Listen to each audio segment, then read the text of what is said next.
Welcome back to AUHSD Spotlight, your weekly source for some of the latest and greatest happenings in and around the Anaheim Union High School District.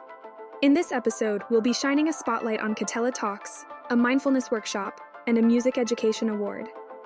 This week, the brilliant minds of Katella students were sparking change, one talk at a time as they stepped into the spotlight, presenting passionately on issues close to their hearts and our community. From compelling speeches to eye-opening mini-documentaries and PSAs, each Katella Talk was a beacon of inspiration and change. It was a journey of self-discovery at the Mindfulness Workshop this Saturday at Brookhurst Junior High School.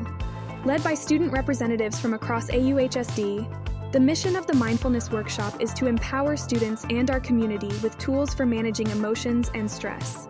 Participants from across the district engaged in activities designed to foster mental well-being and learn valuable self-care practices.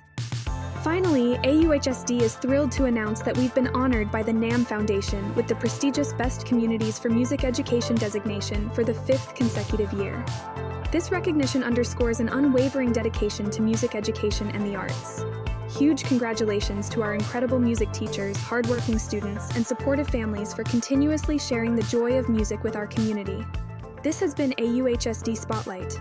Stay up to date by following us on all our socials, and we'll see you next week.